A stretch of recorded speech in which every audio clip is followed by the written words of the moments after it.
শুভ সন্ধ্যা বন্ধুরা। এই দেখো আমি আজকে বেরিয়ে পড়েছি তোমার দাদা ভাইয়ের সাথে একটু ঘুরু ঘুরু করতে। এই দেখো এটা আমাদের কাকদ্বীপ চৌরাস্তার মোড়। এখানে দেখো কত লোকজন, কত লোকালিটি।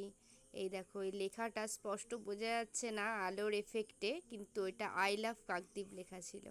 এই দেখো আমি বেরিয়ে পড়েছি, আমি মেয়ে আর তোমার দাদা ভাই। আমরা একটু মলে গেছিলাম মেয়ের সানগ্লাস কেনার জন্য। এই দেখো ও নিজে নিজেই একা পছন্দ করে সানগ্লাস পরছে। তোমরাই বলো কোনটা ওকে ভালো লাগছে, ব্লুটা ইয়া রেডটা।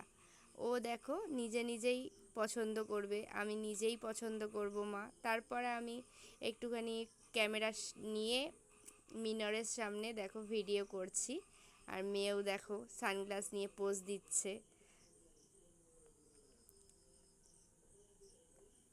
তারপর তোমার দাদা ভাই একটু এলো, তোমার দাদা ভাই আবার জিজ্ঞেস হচ্ছে কোনটা ভালো লাগবে। আমি বললাম যেটা ইচ্ছা সেটা নাও। তারপরে ও আবার একটুখানি দাঁড়িয়ে দাঁড়িয়ে ঢং করছিল দেখো।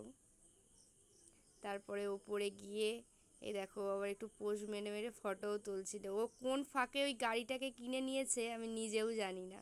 তারপর আমরা তিনতলায় গেলাম, ওখানে গিয়ে একটু কুর্তির কালেকশানগুলো দেখছিলাম। খুব গরম পড়েছে, সেই জন্য একটু কুর্তির কালেকশান দেখছিলাম। ওই দাদা ভাইটা খুব ভালো, আমরা যখনই যাই তখনই আমাদের হেল্প করে, খুবই ভালো, তার জন্য থ্যাংক ইউ। এই যে তার মধ্যে এখান থেকে আমি দুটো কুর্তি নিয়েছি। আর এই দেখো ভেতরটা কত সুন্দর, এদের কালেকশন খুবই সুন্দর। আর ওই দেখো ওইদিকে শাড়ির কালেকশন রয়েছে, এদিকে লেহেঙ্গা, গ্রাউন্ডস এসবের কালেকশন রয়েছে। তারপর আমি পারমিশন নিয়েই ওদের ভিডিওটা করেছি। আর এই দেখো মেয়ে এখানে খেলা শুরু করে দিয়েছে, আর তোমার দাদাভাই একটু ওকে লক্ষ্য রাখছিল, একটু দুষ্টু তো ওই জন্য। তারপর তোমার দাদাভাই বললো চলো এখান থেকে বেরিয়ে পড়ি।